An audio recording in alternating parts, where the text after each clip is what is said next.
Morning students, ये आपका part 2 video है चैप्टर का। पार्ट 2 वीडियो में हम लोग चैप्टर पढ़ रहे हैं द्विघात समीकरण यानी कि क्वाड्रेटिक इक्वेशन। चलिए चैप्टर में आगे बढ़ते हैं। जैसा कि हमने सेकेंड चैप्टर यानी कि द्विघात बहुपद पढ़ा था, तो हमने देखा था कि द्विघात बहुपद जो होता है px बराबर ax square plus bx plus c के रूप में होता है। यहाँ पे कहते थे कि a b c वास्तविक संख्या है और a नॉट इक्वल टू 0। उसी तरह से हमने द्विघात समीकरण चैप्टर में भी देखा है कि द्विघात समीकरण ax square plus bx plus c बराबर 0 के रूप में होता है। यहाँ a b c वास्तविक संख्याएं हैं और a नॉट इक्वल टू 0। ठीक है, तो यहाँ पे हम लोग पढ़ते थे द्विघात बहुपद, तो वहाँ पढ़ते थे एक और टॉपिक शून्यक के बारे में, यानी कि जीरोज क्या कहलाता है, जीरोज। ठीक है, तो शून्यक हम लोग यह देखते थे कि इस बहुपद के लिए x का वह मान जो बहुपद के मान को शून्य के बराबर कर दे वह द्विघात बहुपद का शून्यक कहलाता है। और यह भी कहते थे कि द्विघात बहुपद के अधिक से अधिक 2 शून्यक होते हैं। ठीक है, अधिक से अधिक 2 शून्यक होते हैं। उसी तरह से अब हम लोग बात करें द्विघात समीकरण में, तो एक टॉपिक यहाँ भी निकल के आता है द्विघात समीकरण का मूल, द्विघात समीकरण का मूल यानी कि रूट्स ऑफ क्वाड्रेटिक इक्वेशन,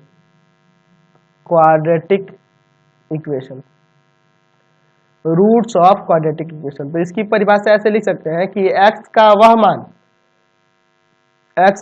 मान जो द्विघात समीकरण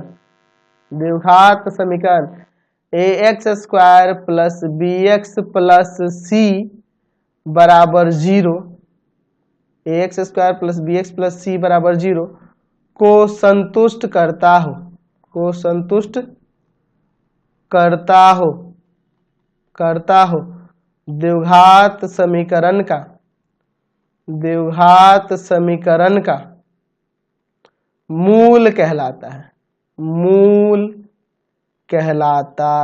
द्विघात समीकरण का मूल कहलाता है। मान लेते हैं यहाँ पे, माना x बराबर अल्फा, द्विघात समीकरण ax square plus bx plus c बराबर 0 का मूल है। ठीक है, मान लेते हैं कि इसका यह मूल है।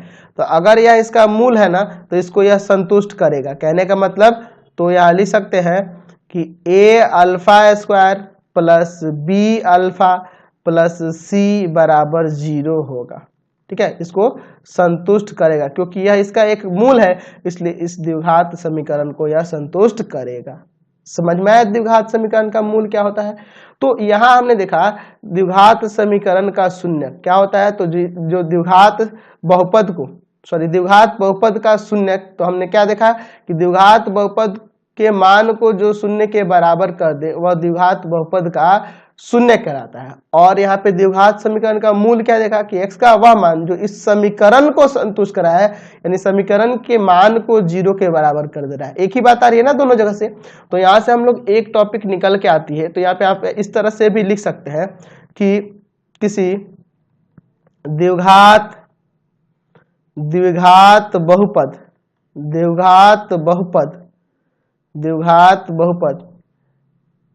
ax square plus bx plus c का शून्यक उसके संगत द्विघात समीकरण ax square plus bx plus c बराबर 0 का मूल कहलाता है।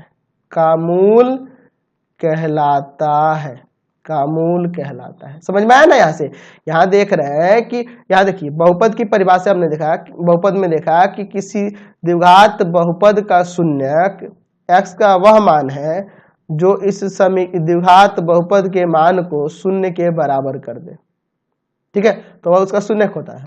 और यहाँ समीकरण में हमने देखा कि द्विघात समीकरण का मूल x का वह मान है जो समीकरण को संतुष्ट करता है, यानी 0 के बराबर ला देता है। तो दोनों का मतलब तो एक ही निकल के आता है, तो इसीलिए मैंने लिख दिया कि किसी द्विघात बहुपद ax² + bx + c का शून्यक जो होता है उसके संगत द्विघात समीकरण, इसी समीकरण के इसी बहुपद के बराबर में 0 रख देंगे तो इसका संगत द्विघात समीकरण प्राप्त हो गया। तो इस समीकरण के लिए यह जो शून्यक है वह मूल कहलाने लग जा रहा है, दोनों में फर्क नहीं है। और यहाँ पे ये भी हमने देखा कि यहाँ पे कि किसी द्विघात समीकरण के अधिक से अधिक दो मूल होते हैं, अधिक से अधिक दो मूल होते हैं। क्यों दो मूल होते हैं? क्योंकि अभी हमने देखा कि शून्यक और मूल में फर्क नहीं है। वह बहुपद में हम देख रहे हैं कि वो बहुपद के लिए वह शून्यक है, लेकिन द्विघात समीकरण जब बन जा रहा है, द्विघात बहुपद से जब समीकरण में कन्वर्ट हो जाए तो उसके लिए मूल कहला रहा है। तो हम लोग जानते हैं ना कि द्विघात बहुपद के अधिक से अधिक दो शून्यक होते हैं, इसीलिए हम लोग कह सकते हैं कि द्विघात समीकरण के अधिक से अधिक दो मूल होते हैं, ऐसे कह सकते हैं ना। चलिए तो अब हम लोग बात करेंगे द्विघात समीकरण के प्रकार के बारे में, यानी कि types of quadratic equation.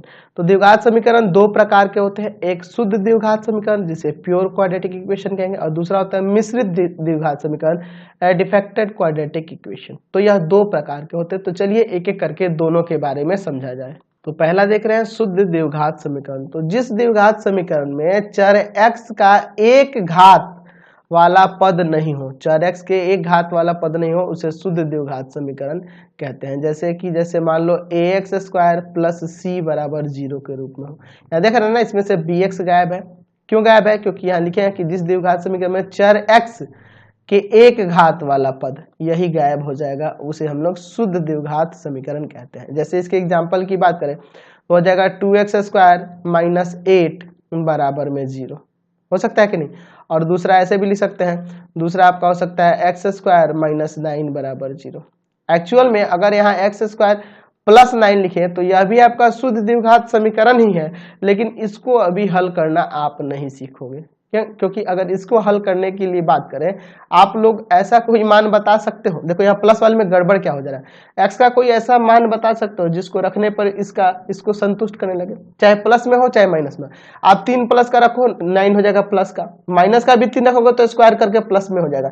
x का कोई भी ऐसा वास्तविक मान नहीं मिलेगा, x की जगह कोई भी ऐसी वास्तविक संख्या नहीं होगी जिसको रखने पर इस समीकरण का मान 0 के बराबर हो जाए, यानी इस समीकरण को संतुष्ट कर सके। x का ऐसा कोई मान आपको दिखेगा ही नहीं जो इस समीकरण को संतुष्ट करेगा। तो इसका ऐसा नहीं है कि मूल नहीं होता है, एक्चुअल में इसके वास्तविक मूल नहीं होते हैं, इसीलिए हम लोग इसके बारे में भी चर्चा नहीं कर रहे हैं। हम लोग इसके बारे में भी बात करेंगे, ये बाद की बात है।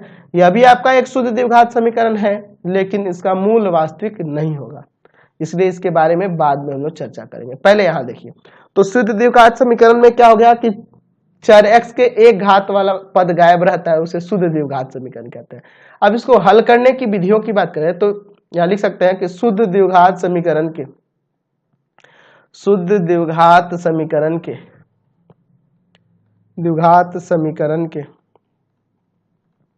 हल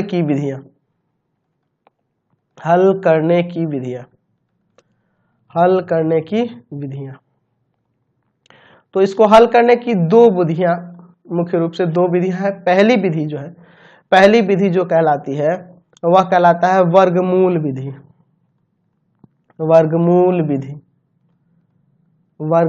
और दूसरा विधि जो है वह है आपका गुणनखंड विधि। तो दो विधियां हैं हमारे पास, हम लोग दोनों से देख सकते हैं। चलिए तो इसको हल करने की विधियों को भी साथ ही साथ लेके चलते हैं। जैसे मान लीजिए पहला क्वेश्चन दिया है 2x² - 8 = 0। तो यहाँ से कुछ कॉमन हो सकता है क्या? 2 कॉमन हो सकता है,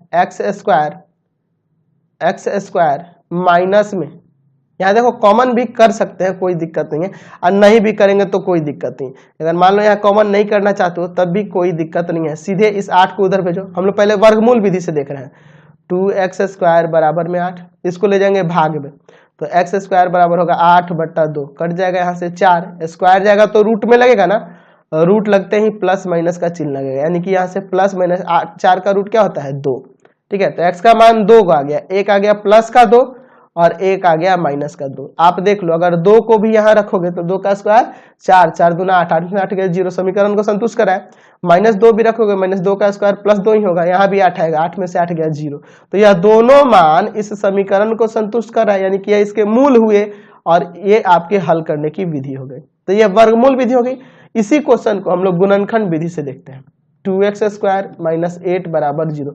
चाहे तो आप कॉमन भी कर सकते हो, नहीं भी करोगे तो कोई दिक्कत नहीं, कॉमन कर सकते हैं ऐसे। चलिए यह जाएगा 2 0 में भाग कर देगा तो 0 हो जाएगा, तो x² - 4 = 0, ये ना बचेगा। 4 किसी का स्क्वायर होता है क्या, तो 2 का स्क्वायर होता है। तो बस देखिए भैया एक बार इन दोनों को माइनस में और एक बार प्लस में, ऐसे कर सकते हैं ना, a² - b² फॉर्मूला लगा के। x - 2 = 0 और एक हो जाएगा यहाँ पे x + 2 = 0। तो यहाँ से x का मान प्लस का 2 और यहाँ से x का मान माइनस का 2। तो देखिए तो यहाँ से भी x के 2 मान आ गए ना। तो दोनों विधि को आप ध्यान रखना, वर्गमूल विधि भी और गुणनखंड विधि भी। ये किसके लिए है, शुद्ध द्विघात समीकरण को हल करने के लिए विधि है। ठीक है, जिसमें चर x के एक घात वाला पद नहीं हो उसके लिए है। चलिए आगे बढ़ते हैं दूसरे प्रकार की ओर, द्विघात समीकरण के दूसरे प्रकार की ओर। दूसरा है आपका मिश्रित द्विघात समीकरण। तो जिस द्विघात समीकरण में चर x का एक घात वाला पद भी हो उसे मिश्रित द्विघात समीकरण कहते हैं। यानी कि ax² + bx + c = 0 के रूप में आपका समीकरण दिया हो, यहाँ a ≠ 0 हो और b भी 0 के बराबर नहीं हो, है ना, क्योंकि चर x का एक घात वाला पद, यानी कि यह भी शामिल होना चाहिए, यानी कि ये b कभी भी 0 नहीं होना चाहिए और a तो 0 नहीं होना चाहिए, क्योंकि a 0 हो गया तो द्विघात समीकरण ही नहीं रहेगा। यानी कि यहाँ मिश्रित द्विघात समीकरण में यह वाला भी पद कायम होगा, यह वाला भी, c से कोई दिक्कत नहीं है, c 0 भी हो सकता है नहीं भी होगा तब भी कोई दिक्कत नहीं है। यानी कि इसका रूप जो होगा आप लिख सकते हो इस तरह से कि मान लो हम लिख देते हैं 2x² प्लस में 8x = 0। तो बिल्कुल यह एक मिश्रित द्विघात समीकरण है, क्योंकि ना तो यहाँ a 0 है ना ही b 0 और घात में 2 है, तो ये मिश्रित द्विघात समीकरण हो जाएगा। दूसरा एग्जाम्पल हम लोग देते हैं यहाँ पे x² + 7x + 12 = 0। यह भी आपका एक मिश्रित द्विघात समीकरण है। ठीक है, तो ये दोनों इस तरह के जो भी समीकरण दिए होंगे वह मिश्रित द्विघात समीकरण होंगे। यहाँ a और b 0 कोई भी नहीं होना चाहिए, a और b में से कोई भी। c 0 होगा तो कोई दिक्कत नहीं है, देख रहे हैं ना, c गायब है 0 है, तो इससे कोई दिक्कत नहीं है। तो इसको हल करने की भी दो विधियां होती हैं, इसको भी हल करने की। तो लिख सकते हैं कि मिश्रित द्विघात समीकरण के हल की विधियां। तो इसको भी हल करने की आपके पास दो विधि है। पहला विधि वह तो भैया आपका गुणनखंड विधि ही है, गुणनखंड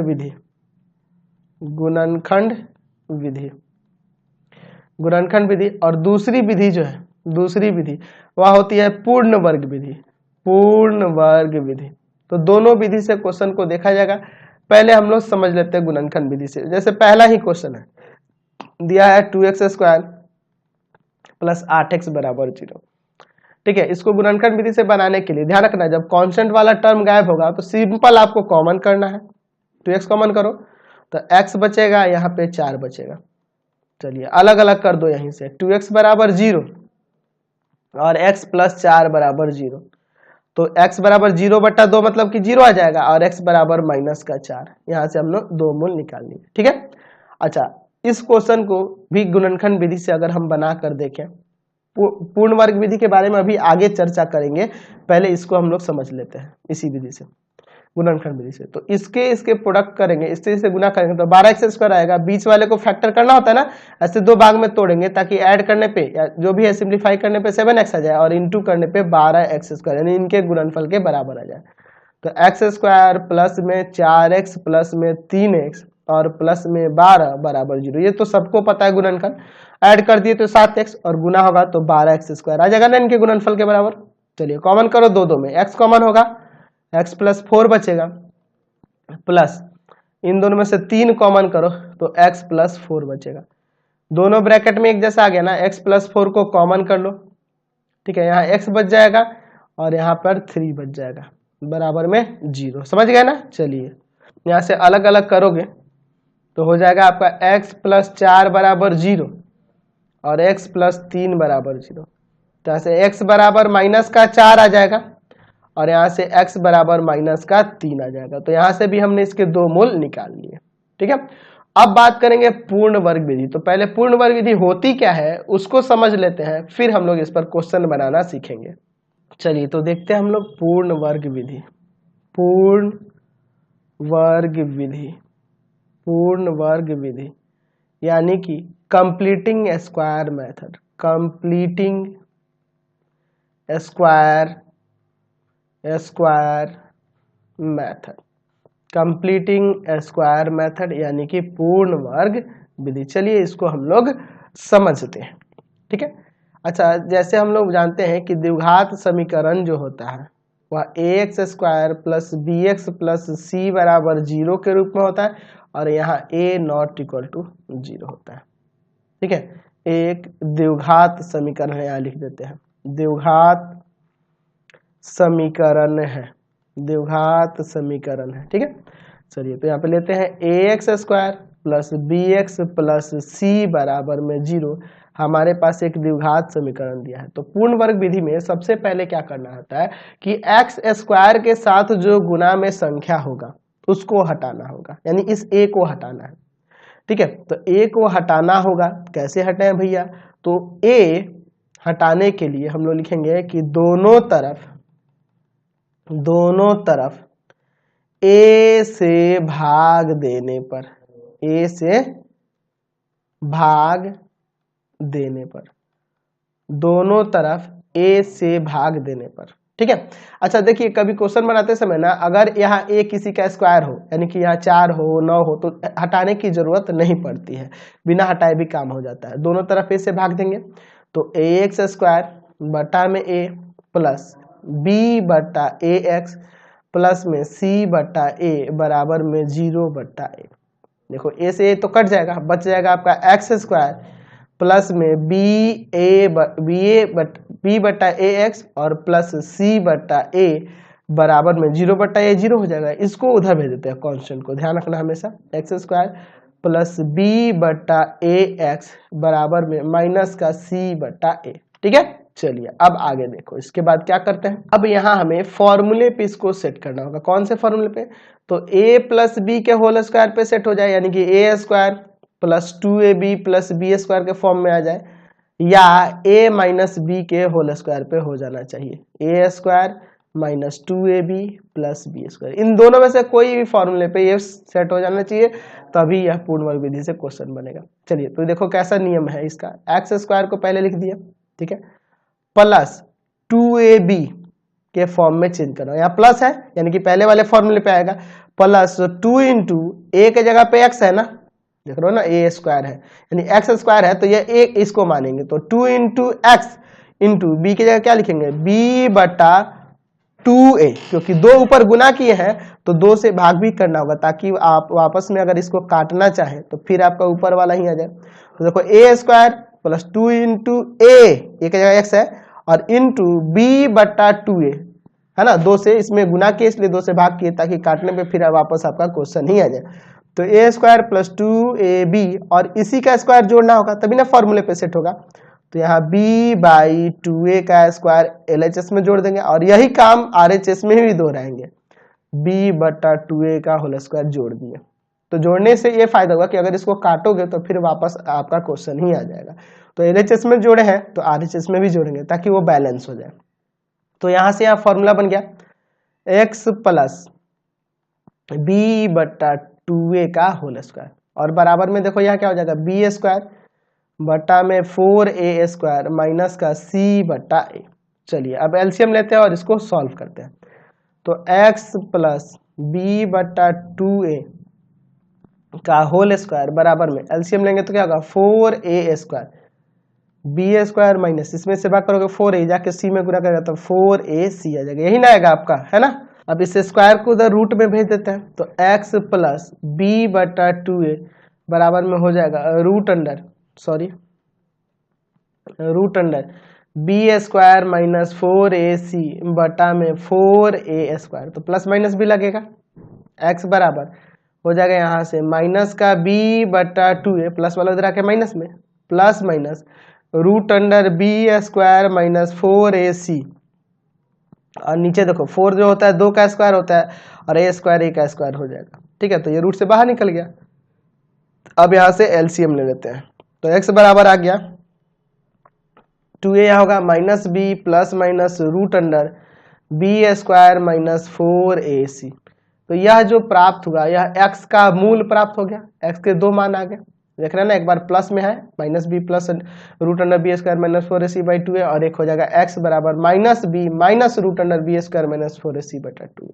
तो यह जो यहाँ से प्राप्त हो रहा है यह, इसे हम लोग द्विघात सूत्र के भी नाम से जानते हैं, द्विघात सूत्र भी कहते हैं, या इसको श्रीधराचार्य का नियम भी कहते हैं, श्रीधराचार्य का नियम भी इसे कहा जाता है, द्विघात सूत्र कहते हैं या श्रीधराचार्य का नियम भी इसे कहा जाता है। तो ये फॉर्मूला याद भी रखेंगे, आगे आपके चैप्टर में काम आने वाला। और ये जितने भी हमने स्टेप किए हैं इसके लिए, यह हम लोग क्वेश्चन बनाने के क्रम में करेंगे। जब भी आपसे कहेगा कि पूर्ण वर्ग विधि से किसी द्विघात समीकरण को हल करिए, तब आपको यह विधि इसी तरह से स्टेप बाय स्टेप लगाकर x का मान निकालना होगा। और कह देगा द्विघात सूत्र की मदद से निकालिए, तो सीधे ये फॉर्मूला लगा देंगे हल करने के लिए, यानी कि उसके मूल को निकालने के लिए। चलिए अब यहाँ से एक और बात निकलती है विविक्तकर या विवेचक के बारे में, यानी कि अंग्रेजी में इसको डिस्क्रिमिनेंट कहा जाता है। तो समीकरण ax square plus bx plus c बराबर 0 के लिए व्यंजक b स्क्वायर माइनस 4ac को द्विघात समीकरण का विविक्तकर कहते हैं, और इसे d से प्रकट किया जाता है, d से सूचित किया जाता है, यानी d बराबर हो गया b स्क्वायर माइनस का 4ac, और यही जो कहलाता है d आपका विविक्तकर कहलाता है या विवेचक कहलाता है किसी द्विघात समीकरण ax square plus bx plus c बराबर 0 के लिए, यह आपका विवेचक कहलाता है, डिस्क्रिमिनेंट कहलाता है। ठीक है, तो आप एक और चीज यहाँ ध्यान रखोगे कि ये बी स्क्वायर माइनस 4ac का मान अगर 0 से बड़ा है या 0 के बराबर होगा, तभी यहाँ हमें x का वास्तविक मान प्राप्त हो सकता है। वास्तविक मान प्राप्त होने के लिए यहाँ पे बी स्क्वायर माइनस 4ac का मान क्या होना चाहिए, या तो 0 होना चाहिए या 0 से बड़ा होना चाहिए, क्योंकि अगर 0 से छोटा हुआ तो रूट के अंदर निगेटिव में आ जाएगा, वो तो काल्पनिक संख्या होती है।